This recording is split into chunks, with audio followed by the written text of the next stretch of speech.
Hey guys, Rafferty, Pendery here. In this video, I want to talk about how I went from working 20 hours a day and broke to running multi-million dollar businesses, buying and selling companies, and just really changing the whole game.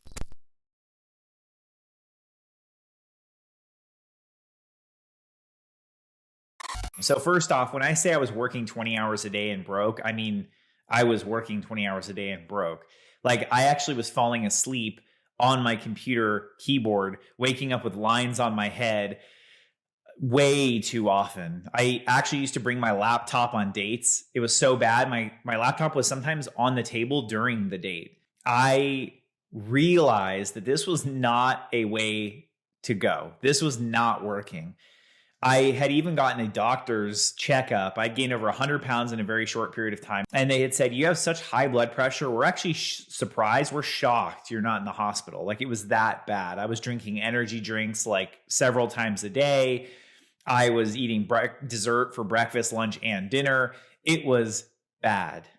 So I needed to change. What I needed to do was reset. I needed to set things up and put myself into a position where it wasn't so dependent on me. The underlying thing, the first thing I did was make sure that I set aside time every single day to work on the business, not just in the business. And that's a really tough thing to do when you're sitting there looking at, I have payroll problems and how am I supposed to make payroll? And I need to sell a bunch of things and I need to get this delivery and I have this upset customer and all these things. When I was dealing in both the sales and delivery side of the business, it's really hard to look at it and say, well, okay, I need to actually spend some time working on the business. Taking time to write down how to do a job, taking time to train somebody on how to do something was not intuitive for me. It was not something that I would sit there and say, oh yeah, this makes total sense. I'm excited and ready to do this. It wasn't. I thought, man, I don't have time for doing that. I don't. I just literally do not have the time to do this. It's not going to work. It really required me being disciplined about spending that 1 hour. And so when I was working 20 hours a day, for real, I would take the first hour or the last hour of the day. And before I did anything else, I would start to write down answers to questions. I would figure out, how can I do this better so that it's more efficient? How can I delegate and do that? And I've actually sat down with a lot of business owners since, and it's really interesting.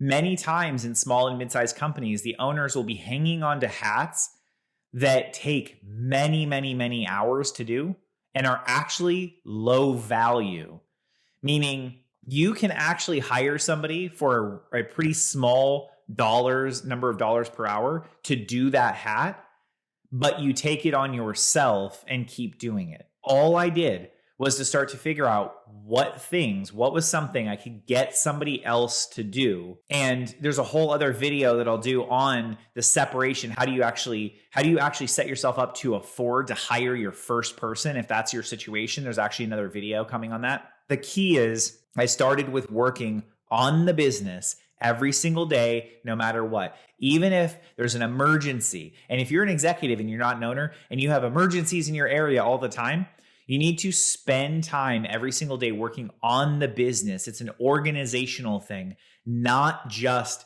handling the work itself. Spend time working on that. And all I did was I carved out 1 hour out of those 20 to do. And 1 hour became 2 and 2 became 4. And I started actually setting it up where I had my staff able to do their jobs and they were able to get it done. So the discipline point was spending time working on the business and spending time making sure that the staff can do their jobs. Essentially, I needed to empower my staff to do their jobs because I had all these thoughts, all these ideas about, well, I can't turn over something to them because I can do it better. I can do it faster.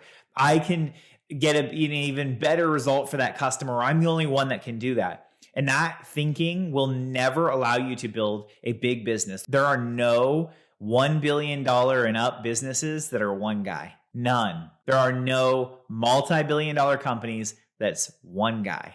So you're going to have to figure out how to get people to do that. And part of that was allowing the control to get out of my hands where I could let other people do their jobs. And what I started to do was do a little bit and a little bit and a little bit. When I saw that they could do it, it allowed me to ease off more and more and more. To summarize, look at how you can actually carve out just a small amount of time every single day to work on your business rather than in your business. My intention with this channel, with the data that I put out, is to share with you what I've learned over doing this for 15, 16 years now, and what I continue to learn. My learning has been an ongoing thing. I look for people who are smarter than me all the time, but I'm very picky about who. I want to see that somebody has done what I'm trying to do before I listen to advice, because there's a lot of bad advice out there. So what I'm going to work on for you is getting you the exact examples, the ways that I've done things that have helped me go from working 20 hours a day and being broke to running what I would call a lifestyle business that allows me to live the life that I want, that's not a time vampire, that doesn't suck my soul. And so I get to really enjoy my life. See you guys in the next one.